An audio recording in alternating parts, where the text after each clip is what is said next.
ज्योत्स्ना देवधर यांच्या फिलर या कथासंग्रहातून भिंत नावाची कथा. सगळा दोष माझाच आहे. सगळी चूक माझीच आहे. हो. खरा अपराध माझाच आहे. हो आहे. तुम्ही म्हणाल ते मला मान्य आहे. तुम्हाला वाटतंय ना, चूक माझी आहे, दोष माझा आहे, अपराध माझा आहे. नाही म्हणून वाद घालून काहीच होणार नाही हे मला माहीत आहे. कुणाला काय करायचं आहे? खरं तर पुष्कळशा गोष्टी चांगल्या वाईट, चूक बरोबर ठरवायला कोर्ट थोडंच लागतं. तुमच्यासारखीच आजूबाजूची लोक निकाल देतात, ठरवून टाकतात की असं होतं, हे असं घडलं, त्याला कारण हे आहे. ठीक आहे, मला आता कुणाशी भांडायचं नाही, कुणाला जाब विचारायचा नाही. म्हणाल ते ऐकून घेणार आहे खाली मान घालून, कारण मी खरंच थकून गेले आहे. त्यापेक्षाही ही जास्त कंटाळून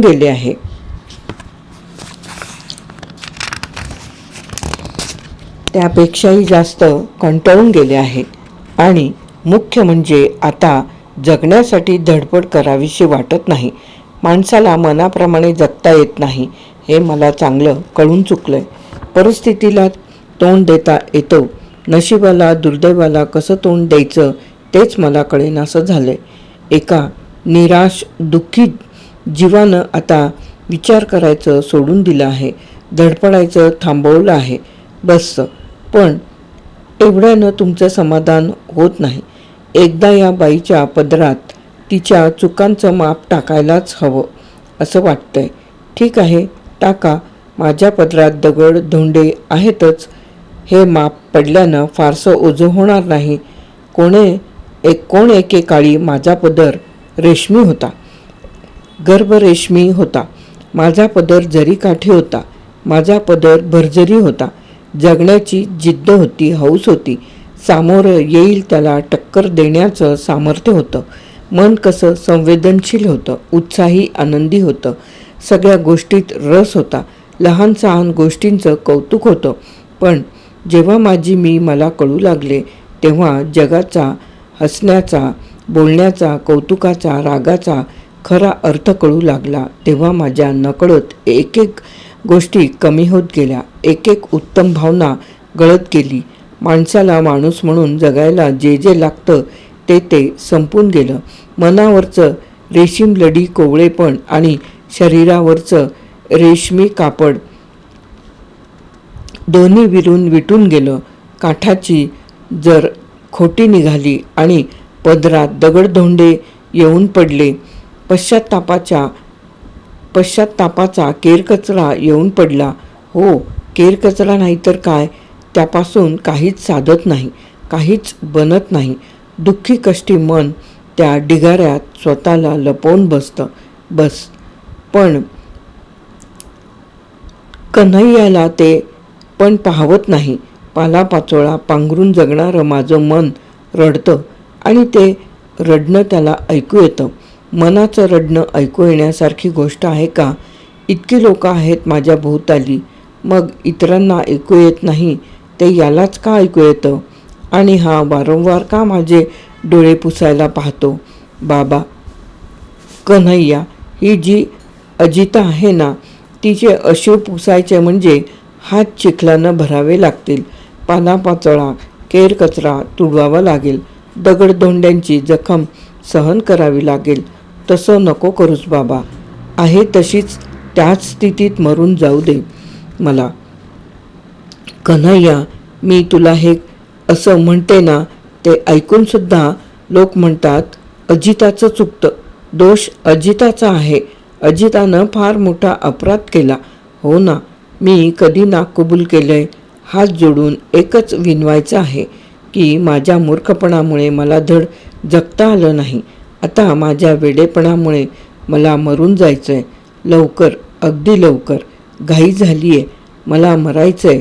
माझ्या आयुष्यातलं हे शेवटचं वेडेपण ठरो, एवढंच देवाजवळ मागते.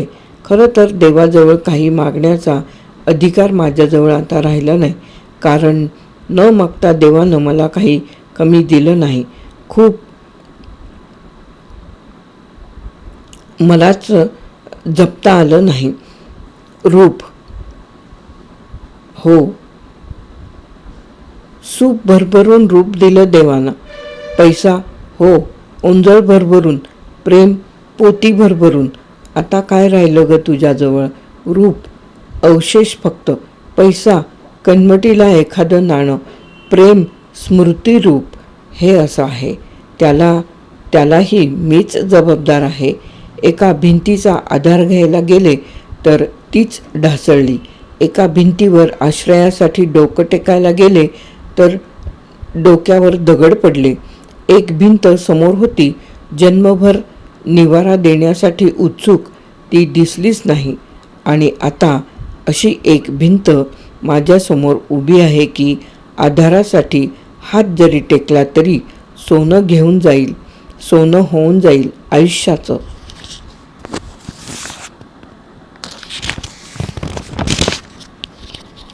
आयुष्यात जे जे झालं, जे जे घडलं ते सगळं विसरलं जाईल. पण नाही, मला तिथवर जाता येत नाही. तो आधार घेता येत नाही. त्यासाठी लागणारं मनोबळ आज माझ्याजवळ नाही. तो मदतीचा, प्रेमाचा हात मला अव्हेरावा लागतोय. आणि तेच माझ्या आयुष्यातलं मोठ्यातलं मोठं दुःख आहे. आता नाही सोचवत, नाही पेलवत. माझं पाप मला झेपेनासं झालंय. सारखी माना टाकते आहे स्वतःच्याच खांद्यावर. कधी डाव्या, कधी उजव्या. दुसऱ्याचा खांदाच मला अजिबात मिळाला नाही. कुठे मान टाकू विश्वासानं? पण असं तरी कसं म्हणू? विश्वासाची जागा कळायला सुद्धा अक्कल लागते ना. मला वाटतं मनाच्या कलानं वागणाऱ्या या अजिताला ते शहाणपण कधीच आलं नाही. पहा न, त्यामुळेच किती निकाय काय काय होऊन बसलं. रांची माहीत आहे ना, बिहारमधील उन्हाळी राजधानी. तिथली मी अजिता भट्टाचार्य. बिहारमध्ये आदिवासी जमाती आहेत. संथाली, उराव, मढा, हो, खडिया वगैरे वगैरे. सांगायचं म्हणजे असं की माझी आई होती आदिवासी, उराव जातीतील, आणि वडील पक्के बंगाली ब्राह्मण. आदिवासी आई आणि बंगाली ब्राह्मण वडील. त्यांची आम्ही 5 मुलं. मी मधली. 2 थोरले भाऊ. नंतर मी, माझ्यानंतर 2 बहिणी. आठवतंय मला. खूप मोठं घर होतं आमचं. या टोकापासून त्या टोकापर्यंत आडवंच आडवं पसरलेलं. पुढ्यात बाग, साडीला रुंद किनार असावी अशी. माझ्या देखण्या सुंदर आईच्या मांडीवर खेळावं आणि बागेत उंदडावं असं गेलं माझं बालपण. वडिलांचं गोरेपण, आईचं रेखीवपण. पण घेऊन आलेली मी. खूपच लाडकी होते सर्वांची. पुढे हे सगळं व्हायचं असेल म्हणून लहान वयात कोड कौतुक होऊन गेलं असेल.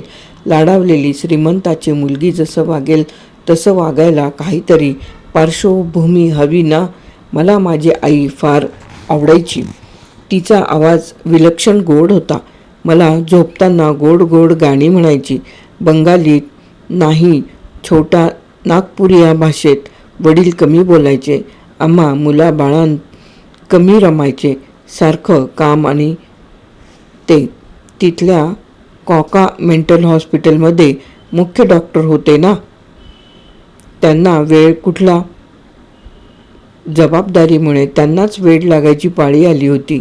माझ्या आईची त्यांची तिथेच भेट झाली होती. प्रेम बसलं होतं. लग्न केलं होतं. आई तिथे नर्स होती. धर्मानं ख्रिश्चन होती. बिहारमध्ये जवळजवळ सगळ्या आदिवासी लोकांनी ख्रिश्चन धर्म स्वीकारलाय. माझा कन्हैया नाईका मुंडा जातीचा आदिवासी ख्रिश्चन तो माझा होता. आता नाही. आता पण माझ्या होईल. पण माझी हिंमत नाही होत. डोळावर करून त्याच्याकडे पाहण्याची ताकद नाही माझी. म्हणाले ना, समोर आधारासाठी, विश्वासासाठी भिंत आहे. तेव्हा दिसली नाही. आता दिसून उपयोग नाही. आता तिथे माथा टेकीन तर वेडेपणानं डोकं झुकलंय.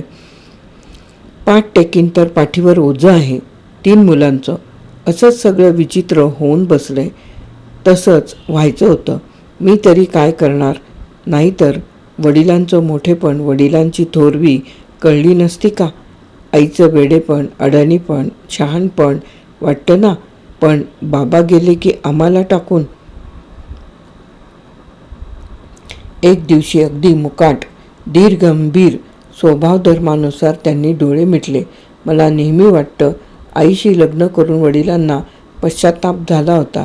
रक्तातल्या माणसांनी त्यांना टाकलं होतं, त्याचा त्यांना विलक्षण मनस्ताप झाला होता. आईच्या संस्काराशी त्यांना मिळतं जुळतं घेणं अशक्य होतं, कारण स्वतःला इतकं खालच्या पातळीवर आणणं शक्य नव्हतं आणि इतकी वर्षे त्यांच्या धीरदात्त पुरुषाजवळ राहूनही आई त्यांची उंची गाठी शकली नव्हती. पण हे सगळं दुःख त्यांनी गिळलं होतं, पचवलं होतं. माझ्या आईला त्यांची तगमग कधीच कळली नाही. तिनं त्यांचं अंतरंग कधीच जाणलं नाही.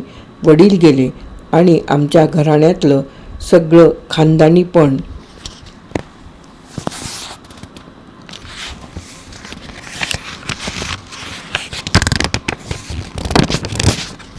नाहीसं झालं. आम्ही पोरके झालो. वडील गेल्यानंतर दोघं थोरले भाऊ उठले आणि पैसा कमवायला पोर्ट ब्लेअरला निघून गेले. कुठं आहे हे पोर्ट ब्लेअर मला अजूनही ठाऊक नाही. माझे भाऊ गेले ते तिकडचेच झाले. इकडे आलेच नाहीत. काही दिवस, महिने त्यांच्याकडून पत्र आली. मग काय झालं त्यांचं कुणास ठाऊक. आई म्हणायची, ही बंगाली माणसं विक्षिप्त, कुठे जातील, काय करतील त्यांचा नेम नाही. देशासाठीही मरतील, वेडेपणासाठीही मरतील. कुठलं तरी वेड त्यांना झपाटत असतं. मला शरद बाबूंच्या श्रीकांतची आठवण यायची. धाकट्या दोघी शहाण्या मुलीसारख्या बंगाली घरातल्या गृहवधू झाल्या. उरलो मी आणि आई. मी शाळा कमी शिकले, कन्हैयावर प्रेम जास्त केले. कन्हैया आदिवासी होता, मुंडा जातीचा. आईला काय कळत नव्हतं, नक्कीच माहीत होतं, पण तिनं डोळ्यावर कातडं ओढून घेतलं होतं. माझ्या नि कन्हैयाच्या प्रेमाला बहर आला होता. आई गप्प होती. मला वाटायचं आई किती चांगली आहे. बाबा असते तर त्यांनी जीव घेतला असता. पण बाबा, तुम्ही असायला हवं होतं. तुम्ही गेलात आणि छप्परच गेलं. 4 भिंती उरल्या आहेत, त्यांना साधणारं छप्पर नाही. म्हणून का मी आज अशी उघड्यावर येऊन पडले आहे, अनाथ, दुःखी, कष्टी. शेवटी व्हायचं तेच झालं. अक्षता पडायच्या आत मी आई झाले. कन्हैयानं माघार घेतली नाही, जबाबदारी नाकारली नाही. म्हणाला, ये अजिता, तशीच येऊन राहा. मनानं मी तुला पत्नी मानलंय. आले रे कन्हैया, मी म्हणाले आणि गेले. सगळे म्हणाले, चुकलं, अपराध घडला. होय, खरंच ते. पण त्यावेळी मी कुणाचीच पर्वा केली नाही. कन्हैयाजवळ पैसा नव्हता, शेतीवाडी होती, त्यात 6 महिने मोकळेच. पाणी नाही, पाऊस नाही, काहीच नाही. बरं, लग्न करायचं म्हणजे मुलीकडच्या लोकांना द्यायला हवं. मी कन्हैयाकडे तशीच राहिले. पैसा जमला की दोघांनी लग्न करायचं ठरवलं. त्याच्या आईवडिलांनी मला मोठ्या मायेने आसरा दिला. बंगाली ब्राह्मण वधू मिळाल्यानं त्यांना अभिमान वाटत होता. आनंद झाला होता आणि चेतनचा जन्म झाला. मी आई झाले. कन्हैया बाप झाला. आई आजी झाली. आता पैसा हवा होता. कन्हैया म्हणाला, अजिता, मी आसामात जातो. नको रे, इतक्या दूर कसा जाणार? कन्हैया, तू जायला हवं. आपला चेतन आहे ना, त्याला खूप मोठं करायचं, शिकवायचं. पण कन्हैया, अजिता, माझ्या आई बापाजवळ राहा. मी तिथून पैसे पाठवीन. चहाच्या मळ्यात चहाची पानं खुडताना, कळ्या तोडताना तुला आठवीन. तुझ्या शरीराचा गंध, कळीसारखं तुझं रूपच. पण मी इथे काय करू रे तुझ्याशिवाय? वाट पहा. चेतनला सांभाळ. आणि माझा कन्हैया मला रडत ठेवून निघून गेला. तो नियमानं पैसे पाठवत होता, पण काही महिन्यानंतर सगळं थांबलं. पैसे नाही, निरोप नाही, चिठ्ठी नाही. काय झालं माझ्या कन्हैयाला म्हणून मी डोकं आपटून घेतलं. पण डोकं आपटून रडून झालं. घडलेलं परत येत नाही, होणारं थांबत नाही. मी आईकडे आले. कुणी म्हणत कन्हैया चहाच्या मळ्यात काम करता करता खाली दरीत कोसळला. संपला. ते आकाशाला भिडणारे डोंगर, त्या उतरत्या पायऱ्या, त्यात असलेले चहाचे मळे, धो धो पाऊस, आकाशाला भिडणारी झाडं, पाताळात दडणाऱ्या दऱ्या. कुणी खाल्लं माझ्या कन्हैयाला? कुणीच उत्तर दिलं नाही. चेतन 5 वर्षाचा झाला. कन्हैया आला नाही. माझे डोळे सुकले, उसासे कमी झाले. माझं आतुर तरुण सुखाला आसुसलेलं मन बिरबिर करत राहिलं. आणि बाबांच्या नात्यातला लांबचा पाहुणा आमच्या घरी आला.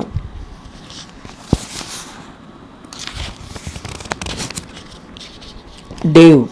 त्याला पाहिलं आणि वाटलं हाच तो ज्यासाठी मी जन्म घेतलाय. मला पाहिलं आणि त्याला वाटलं हीच ती जिच्यासाठी आपण जन्म घेतलाय. कन्हैया तर रूपानं, गुणानं, जातीनं, प्रतिष्ठेनं, पैसा अडक्यानं देवच्या तुलनेनं काहीच नव्हता.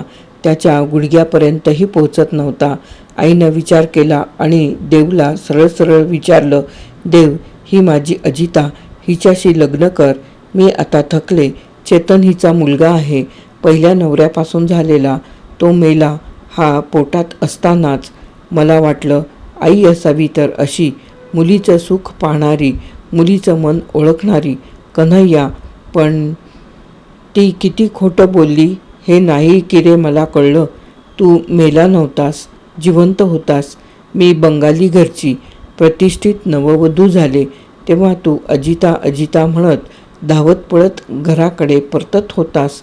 हो, मला कधी नाही सांगितलं, पण नुपूरनं, माझ्या मैत्रिणीनं मला सांगितलं. वेड्या, ती झुरत होती रे तुझ्यासाठी. या बंगाली घरात माझी परवड सुरू झाली. चेतन आईजवळच राहिला. तुझ्या आईवडिलांनी त्याला नाकारला. देवनं त्याला अव्हेरलं. देवची मी बायको झाले आणि आई पण गमावून बसले. जे गेलं ते गेलंच. त्यानंतर 3 मुलांची आई होऊनही मला ते वात्सल्य गवसलंच नाही. कितीही काय सांगू, कडा कोसळावा, खोल गाडलं जावं असा माझा जीव गुदमरून गेला. दुःखानं घुसमटून गेला. एका पाठोपाठ आपत्ती येतच राहिल्या. आई मरून गेली. कन्हैया येऊन चेतनला घेऊन गेला आणि देव, तो मला छळायला लागला. म्हणाला, जा, चालती हो. मी गेले नाही. कन्हैया म्हणाला, सुखी नसलीस तर ये. माझं दार तुझ्यासाठी खुलं आहे. मी गेले नाही. मुलगी झाली, मुलगा झाला, परत दिवस गेले आणि देव निघून गेला. म्हणाला, नेहमीच जातो, पैसा कमवतो, चैन करतो. तुझा कंटाळा आला.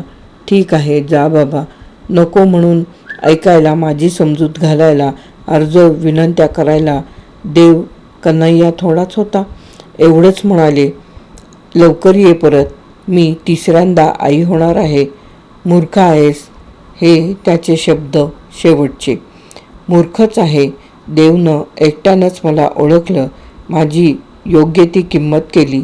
3 पोरं पाठीशी बांधून आसरा निवारा शोधते आहे. आधारासाठी 4 भिंती उभ्या करू पाहत आहे. सुरक्षिततेसाठी छप्पर घालू पाहत आहे. म्हणाले ना, सगळं चुकतच गेलं. नको तिथे आसरा शोधला, नको तिथे आधार घेऊ गेले. खरा आधार होता तो दिसलाच नाही. मी तरी काय करू? ज्या भिंतींचा आधार घेतला त्या कच्च्या निघाल्या. जिला अव्हेरलं ती खरी मजबूत भिंत होती. कन्हैया, तुझ्याजवळ येऊन आणखी पाप तरी किती करू? त्या देवची पोरं तुझ्या दाराशी कशी आणून टाकू? चेतनला कसं सांगू की मी त्याचीच आई आहे? सांग ना. कन्हैया, मला तुझ्या चांगुलपणाचं, क्षमाशील स्वभावाचंच भारी भय वाटतं.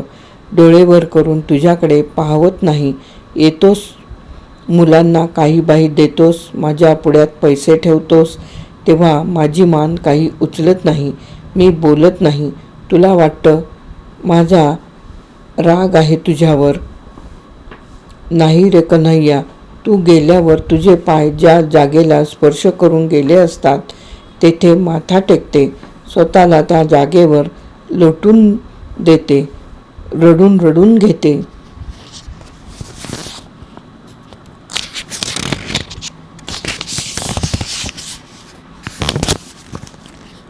अलीकडे आला नाहीस का? प्रश्न तरी कसा विचारू? चेतनला पाहावं वाटतंय. कसं म्हणू त्याला इथे आण म्हणून? आता मी एका मिशनरी शाळेत स्वयंपाक करते आहे. तिथेच मला पोट भरायला आणि पडवीत पडायला मिळतं. मुलं ख्रिश्चन झाली आहेत. त्यांची नावं पीटर, जॉन, मेरी झाली आहेत. आणि मी अजून अजिता आहे, एका अत्यंत प्रतिष्ठित बंगाली ब्राह्मणाची मुलगी, आणि कन्हैया तुझी बायको. या दोनच भावना मनात आहेत. ही दोनच नाती जगत आहेत. कन्हैया, माझं दफन नव्हे, दहन व्हावं ही शेवटची इच्छा आहे. तेवढी पुरी कर आणि त्या देवची सावली माझ्या शवावर पडू देऊ नकोस. ज्योत्स्ना देवधर यांची भिंत नावाची कथा येथे समाप्त. फिलर, ज्योत्स्ना देवधर.